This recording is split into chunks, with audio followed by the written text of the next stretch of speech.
টাকা পাচার বন্ধ হয়েছে, কথাটি বলেছেন বাংলাদেশ ব্যাংকের গভর্নর ডক্টর আহসান এস মনজুর স্যার। তিনি বলেছেন সুশাসন প্রতিষ্ঠা হয়, দেশ থেকে টাকা পাচার বন্ধ হয়েছে। আসলে কি সত্য? এটা না আজকে বলবো, পুরোটা দেখে রিকোয়েস্ট করছি। আসসালামু আলাইকুম, মাতৃ ব্যাংক চ্যানেলের পক্ষ থেকে সবাইকে স্বাগতম। সুশাসন প্রতিষ্ঠা হয়, দেশ থেকে টাকা পাচার বন্ধ হয়েছে বলে মন্তব্য করছেন বর্তমানে বাংলাদেশ ব্যাংকের গভর্নর ডক্টর আহসান এস মনজুর স্যার।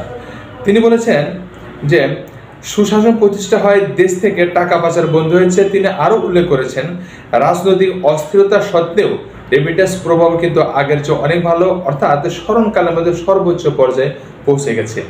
যেহেতু অস্থিরতা চলছিল তার মধ্যে কিন্তু রেমিটেন্স প্রভাব কিন্তু সবচেয়ে স্মরণকালের বেশি বলে তিনি উল্লেখ করেছেন। তিনি আরও জানান গত 5 মাসে রেমিটেন্স বেড়েছে $3 বিলিয়ন এবং রপ্তানি বেড়েছে $2.5 বিলিয়ন। সে সাথে তিনি উল্লেখ করেছেন প্যানিক হওয়ার কিছু নেই, মানে ভয় পাওয়ার কিছু নেই।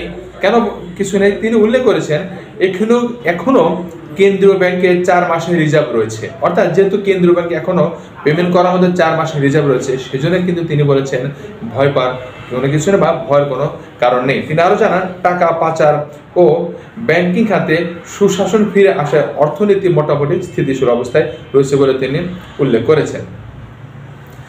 এবং সে সাথে প্রবাসীদের উদ্দেশ্যে তিনি বলেছেন যে যেহেতু প্রবাসীরা সরাসরি ব্যাংকিং চ্যানেলে টাকা পাঠিয়ে দিচ্ছে এবং সেই সাথে ব্যাংকিং চ্যানেলে টাকা পাঠানোর জন্য প্রবাসীদেরকে কিন্তু তিনি অনুরোধ করেছেন। তিনি আরও বলেন যে সৌদি আরবকে টপকে রেমিটেন্স পাঠানোয় দুবাই শীর্ষে রয়েছে। এটা ভালো লক্ষণ নয়, কারণ সৌদি আরব থেকে অর্থ প্রথমে দুবাই আসছে, সেখান থেকে বাংলাদেশে আসছে। দুবাই কিছু প্রতিষ্ঠান এই সুযোগে মুদ্রা বিনিময় হার ম্যানিপুলেট করার চেষ্টা করছে। তিনি আরও বলেন ব্যাংকিং চ্যানেলে রেমিটেন্স আনতে 2.5% প্রণোদনা দেওয়ায় বছরে সরকারের 7,000 কোটি টাকা কিন্তু ব্যয় হয়েছে। অর্থাৎ যেহেতু যারা টাকা পাঠাচ্ছেন, প্রবাস থেকে যারা টাকা পাঠাচ্ছেন তারা কিন্তু 2.5% পাচ্ছেন, সেজন্যই এই বছরে বাংলাদেশে যে ব্যয় হচ্ছে 7,000 কোটি টাকা ব্যয় হচ্ছে। সেই সাথে এখন দেশে যেহেতু সুশাসন চলছে, টাকা পাচার বন্ধ হয়েছে বলে তিনি মন্তব্য করেছেন। যাক, এটা ছিল আজকে পর্ব। ভালো লাগবে অবশ্যই চ্যানেলটা সাবস্ক্রাইব করুন। সেই সাথে ব্যাংকিং অ্যাক্টিভিটি জানার জন্য মাল্টি ব্যাংক চ্যানেলের পাশে থাকুন। আজ পর্যন্ত ভালো থাকবেন, সুস্থ থাকবেন। আল্লাহ হাফেজ।